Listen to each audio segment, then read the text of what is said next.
मैं एम अली हैदरी आप सभी का Haidari study point YouTube channel पे खैर मकदम करता हूं। आज की अपनी इस वीडियो में हम लोग सीटेट सन 2013 उर्दू के क्वेश्चन पेपर को हल करेंगे। आप लोग हमारे इस चैनल को ज़रूर सब्सक्राइब करें और इस वीडियो को ज़्यादा से ज़्यादा शेयर करें। तो चलिए शुरू करते हैं। यहाँ पे आप लोगों को एक पैसेज दिख रहा होगा जिससे मुताल्लिक 9 सवाल दिए गए हैं। इसी पैसेज की मदद से हमें सवालों के जवाबात देने हैं। तो दोस्तों यहाँ पे आपको पैसेज थोड़ा सा बड़ा दिख रहा होगा, तो हमें क्या करना है, पहले हमें सवालात पढ़ना है। जब हम पहले ही सवालात पढ़ लेंगे तो हमारे जहन में सवालात घुस जाएंगे और उसके बाद जब हम पैसेज पढ़ेंगे तो पैसेज पढ़ते ही हमें सवालों का जवाब मिलता जाएगा।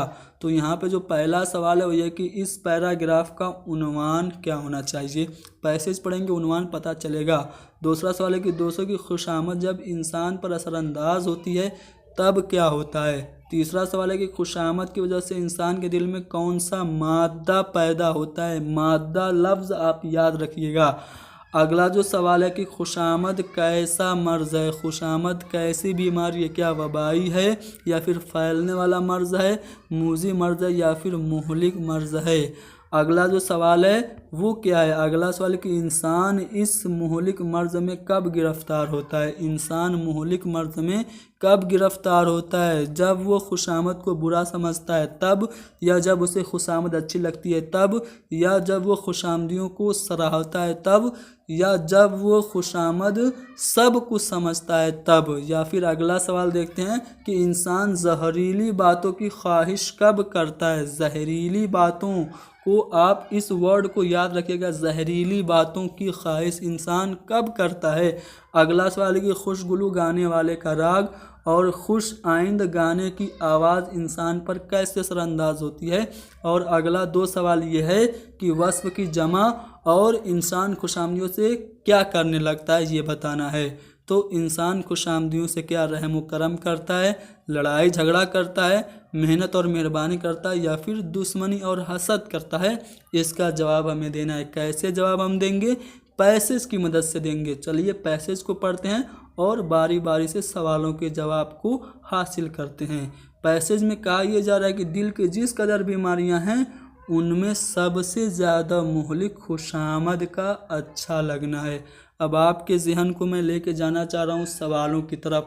सवाल में एक सवाल आपसे पूछा ये गया था कि खुशामद कैसा मर्ज़ है। मर्ज़ यानी बीमारी, तो खुशामद कैसा मर्ज़ है, यहाँ पे बताया जा रहा है कि मुहलिक है। जी हाँ दोस्तों, तो हमको आंसर मिल गया कि खुशामद एक मुहलिक मर्ज़ है। चौथा वाला आंसर सही है।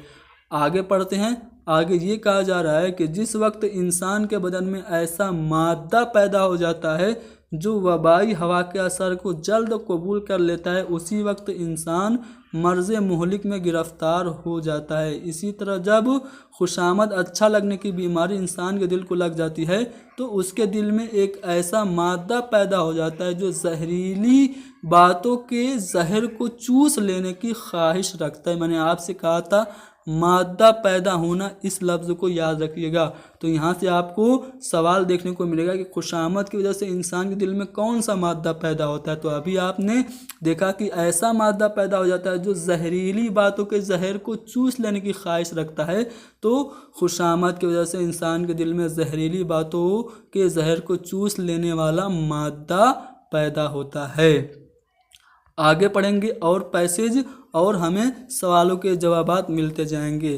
पैसेज में ये कहा जा रहा है कि जिस तरह खुशगुलू गाने वाले का राग और खुश आइंद बाजे की आवाज़ इंसान के दिल को पिघला देती है और हर कांटे के चुभने की जगह उसमें हो जाती है। आप अगर जहन को घुमाएं तो आपको खुशगुलू गाने वाले और खुश आइंद बाजे की आवाज़ से मुताल्लिक सवाल मिलेगा। कहाँ पे मिलेगा, आपको यहाँ पे सवाल मिलेगा कि खुशगुलू गाने वाले का राग और खुश आइंद गाने की आवाज़ इंसान पर कैसे असरअंदाज करती है। तो यहाँ पे जो बात कही जा रही है कि इस तरह असरअंदाज होती है, इस तरह से असरअंदाज होती है गाने की आवाज़ और बाजे की आवाज़ की इंसान के दिल को पिघला देती है और हर कांटे के चुभने की जगह उसमें हो जाती है। तो अगर आप लोग ऑप्शन पे गौर करें तो खुशगुलू गाने वाले का राग और खुश आइंद गाने की आवाज़ इंसान के दिल को पिघला देती है, यानी कि नर्म कर देती है। और नर्म करती है तो क्या होती है, उसमें हर कांटे के चुभने की जगह हो जाती है। यानी कि इसको हम लफ्ज़ बदल के यूँ कह सकते हैं कि इंसान के दिल को इतना नर्म करती है कि उसमें हर अच्छी बुरी चीज़ की जगह हो जाती है। तो यहाँ पे पहला वाला ऑप्शन सही होगा। अब यहाँ पे एक सवाल है जिसका पैसे से कोई लेना देना नहीं है, मैं इसका आंसर आपको बता दूं। वस्फ, वस्फ की जमा हमसे पूछ रहा है, तो वस्फ की जमा औसाफ होगा। चलिए आगे पढ़ते हैं। आगे ये कहा जा रहा है कि अव्वल अव्वल ये होता है कि हम अपनी खुशामद करते हैं और अपनी हर चीज़ को अच्छा समझते हैं, और आप ही आप खुशामद करके अपने दिल को खुश करते हैं। फिर रफ्ता रफ्ता औरों की खुशामद हम पर असर करने लगती है। इसका नतीजा ये होता है कि अव्वल तो खुद हमको अपनी मोहब्बत पैदा हो जाती है, और फिर यही मोहब्बत हमसे बागी हो जाती है और हमारे बैरूनी दुश्मनों से जा मिलती है। और जो मेहनत व मेहरबानी हम खुद अपने साथ करते हैं वो हम खुशामदियों के साथ करने लगते हैं। अब एक सवाल आपसे ये पूछा गया है कि इंसान खुशामदियों से क्या करने लगता है, तो यहाँ से आप देख सकते हैं कि मेहनत व मेहरबानी वो करने लगता है। तो यहाँ से हमको जवाब मिल गया कि इंसान खुशामदियों से करने लगता है मेहनत व मेहरबानी। तो यहाँ पैसेज समाप्त हुआ, लेकिन कुछ सवालात बचे हुए हैं। तो पैसेज तो हमने पढ़ लिया है, सवालात देखेंगे तो हमको जवाबात मिलते जाएंगे। अब देखिए पूरा पैसेज पढ़ने के बाद आपको क्या समझ में आया। पैसेज का उन्वान क्या होना चाहिए था, तो पैराग्राफ का उन्वान खुशामद होना चाहिए था। आगे है कि दूसरों की खुशामद जब इंसान पर असरअंदाज होती है तो क्या होता है, अपने आप से मोहब्बत हो जाती है। अगर दूसरों की खुशामद इंसान पर असरअंदाज होती है तो इंसान को खुद से मोहब्बत हो जाती है। तीसरा वाला ऑप्शन सही है। ठीक है, बाकी आंसर मैंने आपको बता दिया। चलिए अब अगला पैसेज आपके सामने है यहाँ पे, जो कि रविन्द्रनाथ टैगोर की एक स्टोरी काबुली वाला, जो कि अंग्रेज़ी में है, उसका हिंदी में ट्रांसलेट किया गया है।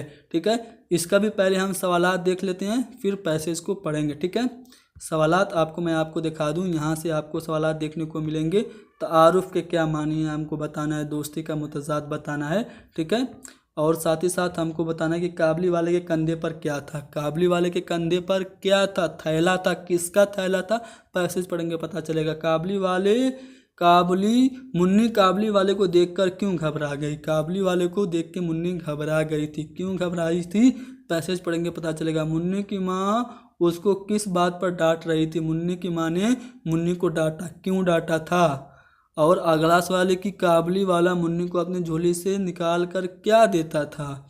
तो ये सभी सवालात थे। अब पैसेज पढ़ेंगे और हमको आंसर मिलते जाएंगे। पैसेज में ये कहा जा रहा है कि काबली वाले के कंधे पर मेवे का थैला था। अब देखिए क्वेश्चन आपको पूछा गया है कि काबली वाले के कंधे पर क्या था, तो मेवे का थैला था। एक आंसर मिला। उसके बाद कहा जा रहा है कि काबली वाले के कंधे पर मेले का थैला था और हाथ में अंगूरों की पटारी थी।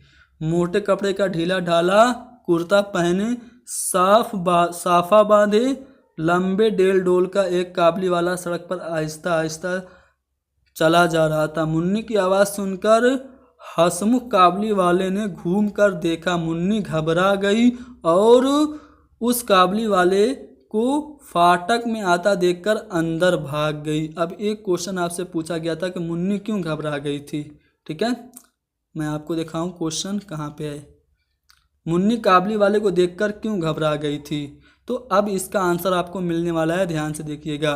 क्यों भागी, अंदर भागी, क्यों भागी, इसलिए कि मुन्नी की माँ कहती थी कि काबली वाले बच्चे को थैले में डालकर ले जाते हैं।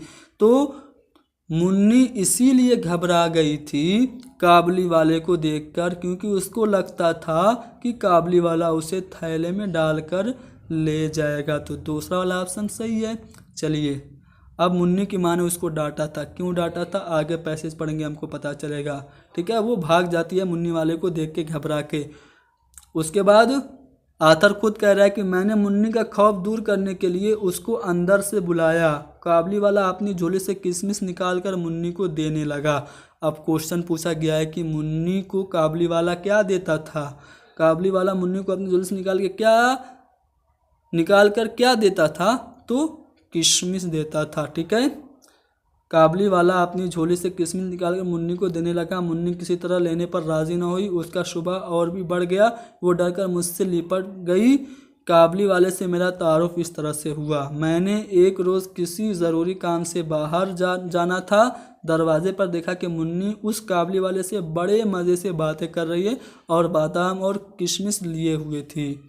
ठीक है, आगे कि मैंने काबली से कहा ये सब क्यों दिया, अब मत देना। ये कहकर मैंने जेब से एक अठन्नी निकालकर काबली वाले को दे दी। यानी कि आथर की बेटी को काबली वाले ने क्या दिया था, किशमिश दिया था, और उसके बदले में आथर ने उसको क्या दिया, अठन्नी दे दी। आगे पैसेज को पढ़ेंगे। और क्यों डांटा था मुन्नी को उसकी माँ ने, इसका आंसर हमें मिलेगा। ठीक है, उसने बिला झिझक अठन्नी लेकर जेब में डाल ली।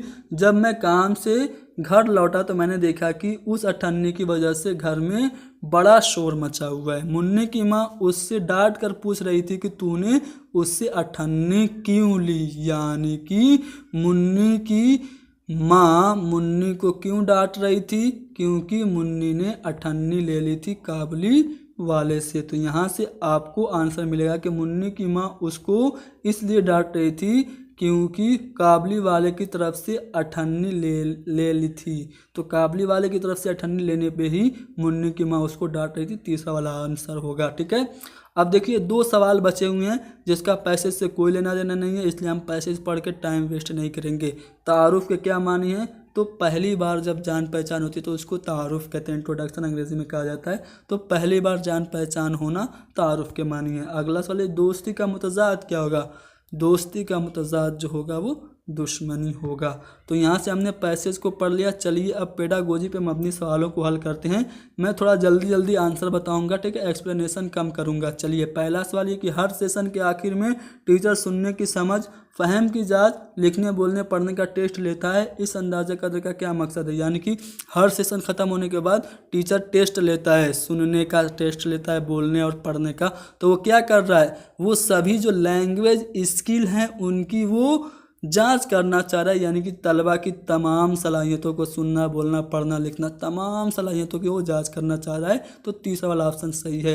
ई लर्निंग क्या है, ई लर्निंग क्या है, तो ई लर्निंग जो है वो ब्लेंडेड लर्निंग यूजिंग टेक्नोलॉजी, यानी कि ब्लेंडेड लर्निंग टेक्नोलॉजी का इस्तेमाल ही क्या कहलाता है, ई लर्निंग कहलाता है। आसान सा सवाल है। अगला सवाल ये कि अगर एक टीचर तमिल ज़बान में सबक पढ़ाने के लिए मुस्तनद मवाद चाहता है, यानी कि ऑथेंटिक मटेरियल चाहता है, तो उसे दर्ज झेल में से किसका इस्तेमाल करना मुनासिब होगा सिवाय एक के। यानी कि किसका इस्तेमाल नहीं करना चाहिए तमिल के टीचर को सबक पढ़ाने के लिए।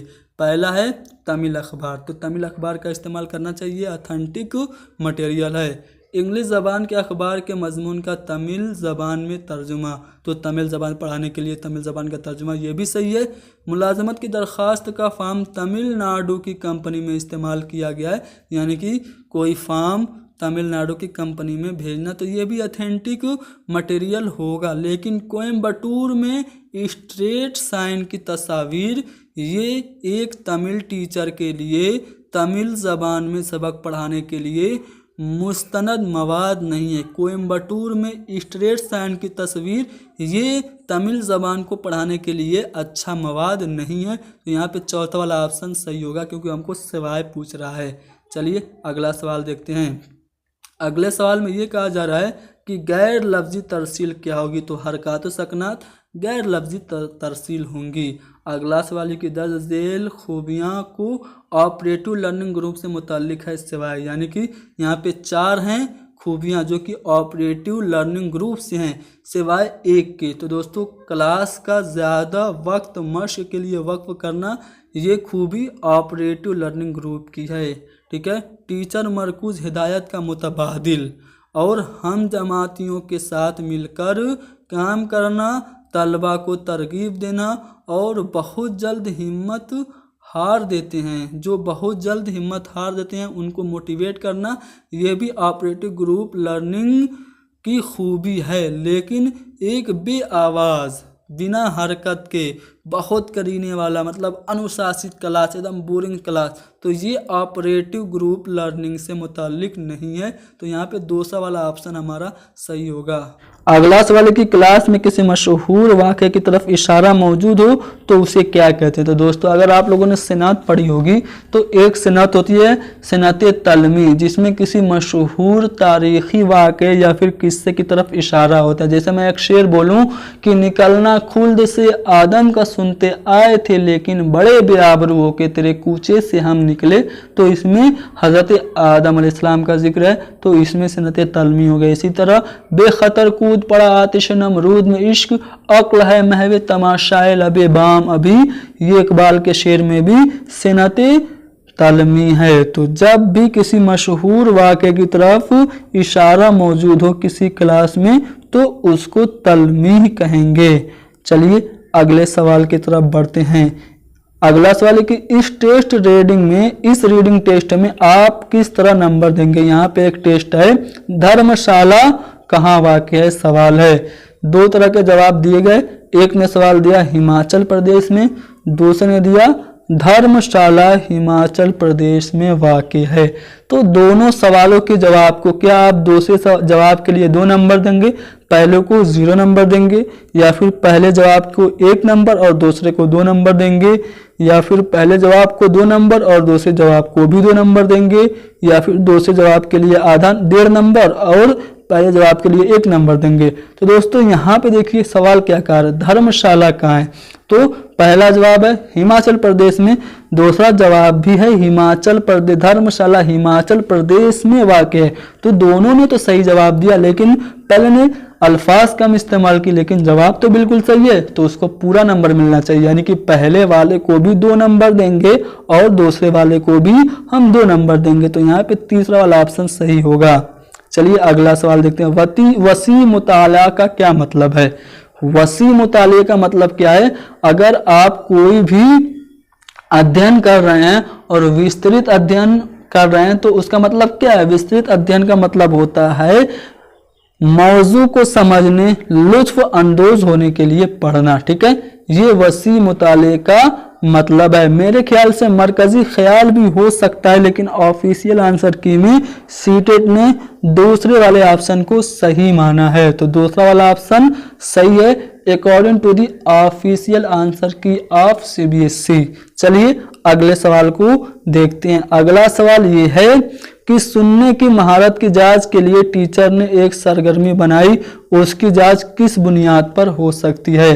ठीक है, लिसनिंग स्किल का इवेल्युएशन करने के लिए एक एक्टिविटी टीचर के लिए बनाई गई, तो वो जो उसका इवेल्युएशन करेगा तो वो किस बिना पे करेगा, तलबा के जरिए तस्वीर की सूरतगरी से करेगा, या फिर एक छोटी फिल्म देखकर उस पर तबसरा करने से, या फिर ऑडियो रिकॉर्डिंग की बुनियाद पर जदूल साजी मुकम्मल करने से, या फिर बुलंद आवाज से मतन पढ़वा कर जांच करना। तो दोस्तों सुनने की महारत, ठीक है, सुनने की महारत की चेक करना है तो आप कोई ऑडियो रिकॉर्डिंग चलाइए। ठीक है, ऑडियो रिकॉर्डिंग की बुनियाद पर जदूल साजी करिए। ठीक है, तो ये जो होगा इस तरह से, इस एक्टिविटी से सुनने की महारत की जांच हो सकती है। तो तीसरा वाला ऑप्शन सही है। दोस्तों अगर आपको बोलने की महारत की जांच करना होता तो आपको कौन सा ऑप्शन सही होता, तो एक छोटी फिल्म दिखाकर उस पर तबसरा करना, इससे बोलने की महारत चेक हो जाती, लेकिन सुनने की महारत चेक करने की बात हो रही है, इसलिए तीसरा वाला ऑप्शन सही होगा। ऑडियो रिकॉर्डिंग सुन के उसकी जदूल साजी करना। ठीक है, चलिए अगला सवाल देखते हैं। इंक्वायरी बेस्ड लर्निंग कहाँ है। ठीक है, उस्ताद का काम देता है, या फिर उस्ताद का काम देता है और पढ़ने में मदद करता है, या फिर तलबा अपने आप पूछताछ करते हैं, या फिर ऊपर के 1 और 2 दोनों।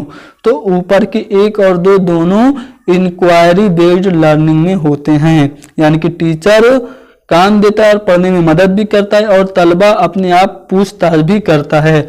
अगला सवाल है मुहावरे से अपने मुंह मियाँ मिट्ठू बनने का मतलब क्या है। तो अपने मुंह मियाँ मिट्ठू बनना यानी अपनी तारीफ खुद करना। तो यहाँ पे पहला वाला ऑप्शन सही है। अगला सवाल क्या है कि पत्ता पत्ता बूटा बूटा हाल मेरा जाने है, पट्टा पत्ता बूटा बूटा हाल हमारा जाने है, जाने न जाने गुल ही न जाने बाग तो सारा जाने है। ये शेर किसका है? मीर तकी मीर का है। अगला सवाल है कि पढ़ने से कब्ल बहसो मुबाहिसा के दौरान कोई पढ़ने का मवाद इस्तेमाल न करते हुए बहुत ज्यादा जुड़ा हुआ है। किससे जुड़ा हुआ है? पढ़ने का मवाद इस्तेमाल न करना किससे जुड़ा हुआ? ऑडियो लिंगुअल मेथड से जुड़ा हुआ है। चौथा वाला ऑप्शन सही है। अगला सवाल यह कि ऐसे हुरूफ जो किसी लफ्ज के शुरू में जोड़ दिए जाते हैं तो उस लफ्ज का हिस्सा बन जाते हैं तो वो क्या कहलाते हैं? यानी कि किसी भी लफ्ज में जैसे हुनर है, वो हुनर है, ठीक है, और इससे शुरू में अगर बेहुनर जोड़ दिया जाए या फिर आपको